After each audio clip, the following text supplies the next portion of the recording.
ISN 24, le journal. Bonsoir à toutes et à tous. À la une de l'actualité de ce jour, les grossesses en milieu scolaire. Désormais, 10 000 filles sont tombées enceintes en pleine année scolaire de 2016 à 2020. Un chiffre publié par le ministère de l'Enseignement secondaire, technique et de la formation professionnelle. De quoi inquiéter la population qui propose un nouveau mode de fonctionnement avec les enfants. Et puis, le débat sur le franc CFA vient de connaître son épilogue. La monnaie ECO sera bientôt disponible dans la zone UEMOA. Au Bénin, les membres du Parti communiste profitent de l'occasion et suggèrent la création d'une monnaie locale propre au Bénin. C'est à suivre dans ce journal. Et enfin, un réseau de prostitution déguisé démantelé au Burkina Faso. Il s'agit des femmes masseuses qui utilisent la couverture des salons de massage pour se prostituer. La police burkinabèse a mis la main sur 50 sites au total. Mesdames et messieurs, merci d'avoir choisi ISN 24 pour vous informer. Les grossesses en milieu scolaire, selon les statistiques publiées par le ministère de l'Enseignement secondaire, technique de la formation professionnelle, révèlent plus de 10 000 cas d'élèves tombés enceintes de 2016 à 2020. Quelle appréciation ont les parents sur le niveau alarmant de ce phénomène? Certains donnent leur avis à travers ce micro-trottoir réalisé par Wahabou Yakoubou Inoussa. C'est qu'il faut qu'on commence par diminuer les conseils par rapport au VIH, c'est-à-dire VIH-Sida. Le fait qu'on a parlé aux filles en disant que c'est une fille avec son partenaire, les filles se sont dit qu'elles sont alors assez mûres qu'elles peuvent utiliser le condom. Or, d'autres se disent, si on veut faire l'amour, on ne peut pas faire l'amour avec le condom, d'autant plus qu'on ne mange pas la banane avec sa peau. Quand ils commencent, ils prennent le goût, le condom n'est plus utilisé, ils se disent, bon, on est des habitués, tu es à moi, je suis à toi, on a vérifié, on n'a pas le sida, on n'a pas ci, on n'a pas ça. Or, on ne sait pas ce que chacun ou chacune fait après ça. On ne le sait pas. Donc, nos filles sont habituées, nos garçons sont habitués. D'autre part, les parents, comme les parents sont démunis maintenant par l'État, c'est-à-dire qu'on dit droit de l'enfant. Le parent n'a plus droit de châtiment, rien. Quoi qu'on dise aujourd'hui à sa fille ou bien à son garçon, ça passe derrière les oreilles. Ainsi donc, ils sont beaucoup plus livrés à eux-mêmes, et garçons et filles. Le téléphone portable qui a détruit aujourd'hui les enfants. Le téléphone portable, à l'âge de 10 ans, on paye le portable pour les enfants. Ce qui n'est pas sérieux. Pas bon, on dit portable de la maison, alors que si les parents sont là, c'est deux choses que les enfants font avec ça. Il y a les pornographies, les enfants regardent ce qui détourne leur cerveau par rapport et les amène à tenter à aller vers la tentation du truc et à découvrir ce qu'il y a là-bas. Et ici, devant moi, ici, la fois dernière, il y a une fille qui est sortie de l'école et le gars l'a fait arrêter plus de 2 heures. Ils sont en train de parler. Et c'est une maman de la maison là et qui est venue et intervenue dedans. Et le gars a laissé la fille partir. Donc, tout cela peut engendrer la grossesse en milieu scolaire. Dans le cas là, si peut-être si elle prenait la fille sur sa moto et regarde, il y a encore l'auberge à côté de moi. Elle va rentrer dans l'auberge. Après, c'est la grossesse qui va sortir. Tout ça là peut entraîner les grossesses en milieu scolaire. Ce que moi je veux, c'est que les parents suivent leurs enfants sur l'éducation des enfants et sur la sortie des enfants autour et la sortie de leurs enfants. Ça ne va pas, hein? Ça ne va pas. Ça ne va pas. Puisque nous, en notre temps, ça n'allait pas comme ça. Il finit par comprendre que c'est peut-être le manque de moyens des parents qui amènent les filles et les enseignants aussi, ou les élèves garçons avoir ce comportement. Il y a le suivisme de nos filles. Il y a aussi les enseignants qui doivent prendre aussi conscience. Il y a l'habillement des filles. Tu vas voir une élève porter, je ne sais pas. Il faut que les autorités prennent conscience de l'habillement des filles. Il faut que les parents arrivent à comprendre que l'enfant n'a pas droit à un portable, quoi que soit la situation. Ces parents-là ont évolué sans portable, même sans téléphone à la maison. Et aujourd'hui, c'est portable qu'on peut déplacer. L'enfant, quand il sort de l'école déjà, il appelle son garçon, sans rentrer à la maison. Et on vient chercher la fille en chemin. L'autre qui a les moyens, vient, il la prend et puis ils s'en vont faire la vie. Il vient la déposer. Il y a un cas qui est à côté de ma maison. Elle est en train de faire 3 fois la 4e. 3 fois la 4e.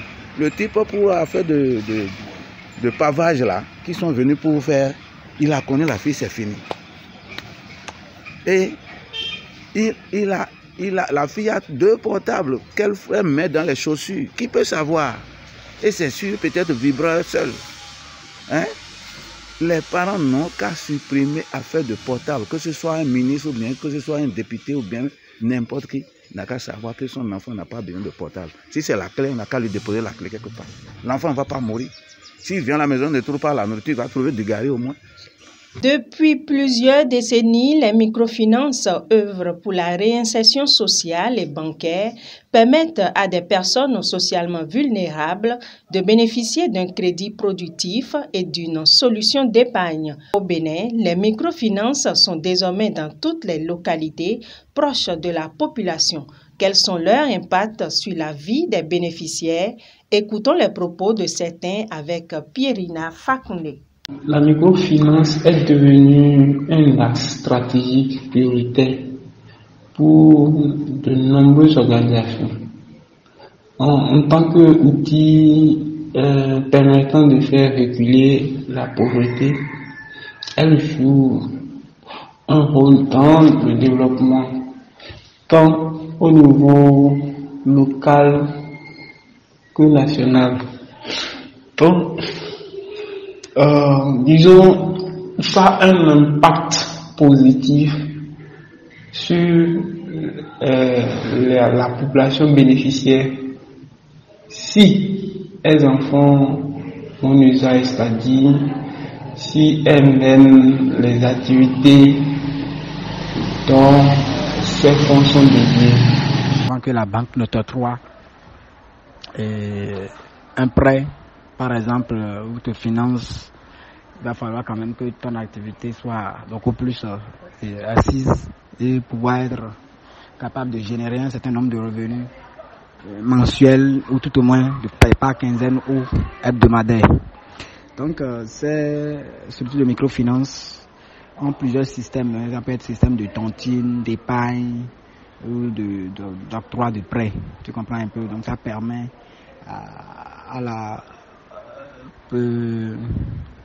à l'individu même le plus pauvre de pouvoir avoir accès donc à un prêt ou bien à des types de financement qui leur permet d'améliorer leurs activités et de pouvoir subvenir à tous les besoins que cette activité-là pourra engendrer.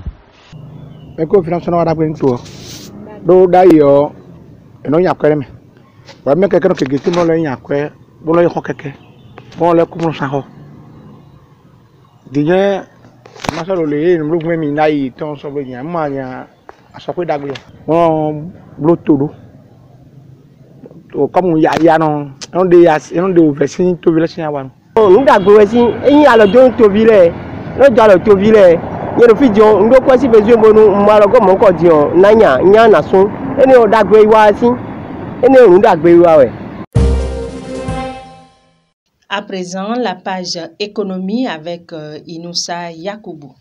La lutte a donné ses fruits, le franc CFA sera aboli totalement au Bénin et le Parti communiste du Bénin PCB appelle le Bénin à créer sa propre monnaie. C'était une déclaration du porte-parole du PCB hier 6 janvier 2020 selon le site web de Banouto. A noter que le franc CFA est créé par le général de Gaulle depuis 1945 et cette monnaie s'appelle franc des colonies françaises d'Afrique, franc CFA. De type nazi, imposé aux colonies françaises, cette monnaie est calquée sur le schéma esclavagiste imposé par Hitler à la France occupée. Les caractères, modes de fonctionnement de la dite monnaie font d'elle un instrument entièrement au service de la France qui s'enrichit des réserves des États africains sur toute la politique économique et financière des États, contraignant donc ces États à demeurer sous la dépendance de la France à produire pour elle. Pour le Parti communiste du Bénin, la lutte doit continuer jusqu'à ce que le Bénin ait sa propre monnaie. Et puis, les transporteurs ne comprennent plus rien. Depuis plus d'un mois, les camions sont bloqués avec les marchandises à la frontière entre le Nigeria et le Bénin. Annoncé depuis le 16 décembre 2020, la réouverture des frontières terrestres qui étaient fermées depuis le 20 août 2019 officiellement pour stopper la contrebande locale, le Nigeria, par la voix de sa ministre des Finances, avait assuré que ce serait chose faite avant le 31 décembre au plus tard, évoquant bien une réouverture complète. La réouverture est promise, mais quand sera-t-elle effective? C'est toujours la même question et à Cotonou, l'incompréhension demeure. Les camions de marchandises sont toujours bloqués, regrette le vice-président de la Confédération nationale des employés du Bénin CONEB, lui-même patron d'une société de transit et de transport. Nous attendons, nous avons tous perdu beaucoup dans cette affaire, déplore le vice-président de CONEB. Très présents dans les familles, les totems, signes d'interdiction de certaines pratiques et principes sont toujours d'actualité au niveau de chaque grande famille. Mais avec la mondialisation, ces principes ont-ils toujours de l'importance? Ce sujet intéresse plus d'un Béninois. Élément de réponse avec Romuald Sossamino. Dans ma culture, il y a beaucoup de choses que les gens qu'on déteste dans la société. Par exemple, dans notre maison, dans notre société maintenant, surtout, ils s'insistent sur le balayage dans la nuit. Il y a des choses, il y a des trucs quand même qu'ils interdisent. Mais je pense que ce n'est pas du tout mal aussi, mais c'est leur culture, bien c'est notre culture, on doit les respecter. Mais quand ils exagèrent trop là, on est obligé de violer un peu la culture, ce qui, des fois, ce qui ne nous a pas avantagé. En principe, ça doit être respecté. Donc, on va revoir leur application, les normes, quoi, pour qu'il y ait la paix quand même. Ceux qui continuent de grandir dans la génération, dans la tradition, respectent ça. Et nous autres qui nous disons que nous sommes des chrétiens, nous n'attachons plus d'importance à ça. Parce que nous avons été rachetés de la loi de la malédiction. Donc, tous ces trucs, quand on fait ci, ça a tel effet, ça n'agit. Si tu es chrétien et que tu as la foi, tu peux tout faire. Rien ne va agir sur toi. Concernant aux histoires de totem, moi, je prends ça comme si c'est une tradition. Mais comme moi, ma religion, nous ne sommes pas trop d'accord sur ces trucs de totem. Nous, on voit que c'est pour ceux qui pratiquent trop la tradition. Moi, je ne suis pas trop d'accord avec ce truc-là. On ne croit pas à ça, en fait. Nous, notre religion ne croit pas à ça. Nous, dans notre famille, il n'y a aucune. Sauf ce que nous dit notre religion. Le Coran, le Saint-Coran, lui, oui, il nous interdit des trucs, mais je ne pense pas trop que c'est totem. Non, c'est des trucs, des conditions à suivre. Les totems dans nos familles aujourd'hui sont très importantes. Du fait que ça existait avant qu'on est né. Mais nos jeunes d'aujourd'hui, on ne taille plus d'importance à ça. Et c'est ça qui est souvent à la base de certains de nos problèmes aujourd'hui, de nos problèmes quotidiens. La période de l'harmattan, un phénomène naturel qui survient d'habitude à partir du mois de novembre à janvier, a disparu depuis quelques années, surtout dans le sud du Bénin. Plusieurs citoyens s'interrogent sur ce phénomène qui n'est plus étrange selon eux, mais dû au fait de l'homme. Voici leurs propos. Bon, pour moi, je pourrais dire que déjà, durant l'année, nous avions constaté certains changements climatiques. C'est que les périodes qui étaient destinées à la pluie, voyant que la pluie ne tombait pas en ce moment comme cela se devait. Et bon, on peut dire que c'est ces changements climatiques qui ont joué aussi sur l'harmattan, comme l'harmattan devait faire son apparition comme d'hab. Cela n'a pas été le cas, ou bien ça n'a pas été très remarquable comme les autres années antérieures. Bon, selon moi, ce qui a causé cela, c'est le dérèglement climatique et les feux de végétation que les cultivateurs font pour détruire le sol et les mauvaises pratiques ou bien le dégagement des gaz et d'autres choses qui détruisent la couche d'ozone, ce qui provoque la non-apparition de la masse. C'est un peu ça. Au Burkina Faso, la police lutte contre la prostitution. Plusieurs salons dits de massage ont été démantelés par les enquêteurs. Au total, près de 50 sites ont été découverts dans le cadre d'une enquête. Personnes ont été interpellées, dont 6 de nationalité sénégalaise, déférées au parquet. Elles sont poursuivies pour proxénétisme, traite de personnes et blanchiment de capitaux. D'origine ivoirienne, malienne, sénégalaise, ces femmes recrutées pour travailler comme des masseuses s'adonnent à la prostitution dans ces salons de massage qui poussent comme des champions dans la capitale. Elles parlent de massage thérapeutique, mais en retour font des massages érotiques qui aboutissent au rapport sexuel.